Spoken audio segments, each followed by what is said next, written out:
എല്ലാവർക്കും ജെറിക്സ് മീഡിയയിലേക്ക് സ്വാഗതം. വളരെ പ്രധാനപ്പെട്ട ഒരു വാർത്താ അറിയിപ്പാണ് ഈ മണിക്കൂറുകളിൽ പുറത്തു വന്നിരിക്കുന്നത്.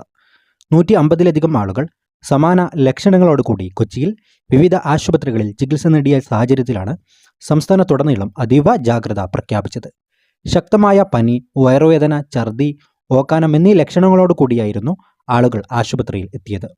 150 പേർക്കോളം രോഗബാധ സ്ഥിരീകരിച്ച സാഹചര്യത്തിൽ സമാന ലക്ഷണങ്ങളോടുകൂടി കൂടുതൽ പേർ വീണ്ടും ആശുപത്രികളിൽ എത്തുന്നതിൽ സംശയം തോന്നിയ ആരോഗ്യ വിഭാഗം നടത്തിയ പരിശോധനയിൽ എറണാകുളം മൂവാറ്റുപുഴയിൽ ഒരു മാസം മുമ്പ് നടന്ന വിവാഹ ചടങ്ങിൽ പങ്കെടുത്ത 150 പേർക്കാണ് രോഗബാധ സ്ഥിരീകരിച്ചതായി മനസ്സിലായത്. ആവോലി പഞ്ചായത്തിലെ നടുക്കരയിൽ നടന്ന മധുരമയപ്പ് ചടങ്ങിൽ പങ്കെടുത്ത ജനപ്രതിനിധികൾ ഉൾപ്പെടെയുള്ളവർക്കാണ് രോഗബാധ സ്ഥിരീകരിച്ചത്. രോഗബാധയെ തുടർന്ന് ആരോഗ്യവകുപ്പ് പ്രദേശത്ത് വ്യാപക പരിശോധന നടത്തി. ആവോലിക്ക് പുറമെ മധുരമയപ്പ് ചടങ്ങിന് ഭക്ഷണം എത്തിച്ച മാറാടി പഞ്ചായത്തിലും വിവാഹ ചടങ്ങ് നടന്ന ആരക്കുഴ പഞ്ചായത്തിലും ആരോഗ്യവകുപ്പ് പരിശോധന നടത്തിയിരുന്നു.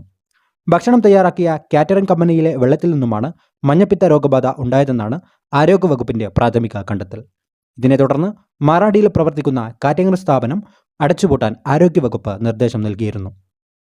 കുട്ടികളടക്കം വിവിധ ജില്ലകളിൽ നിന്നെത്തിയ 150 പേരും ആളുകൾക്കാണ് രോഗബാധ സ്ഥിരീകരിച്ചത്.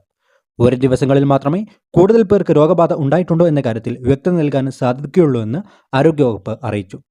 വിവിധ ജില്ലകളിൽ വിവാഹം പോലെയുള്ള സൽക്കാരങ്ങളിൽ പങ്കെടുക്കുന്ന ആളുകൾക്ക് മഞ്ഞപ്പിത്തം സ്ഥിരീകരിക്കുന്ന സാഹചര്യത്തിൽ കാറ്ററിംഗ് യൂണിറ്റുകളിൽ അടക്കം കർശന പരിശോധന ആരംഭിക്കാൻ നിർദ്ദേശം നൽകി.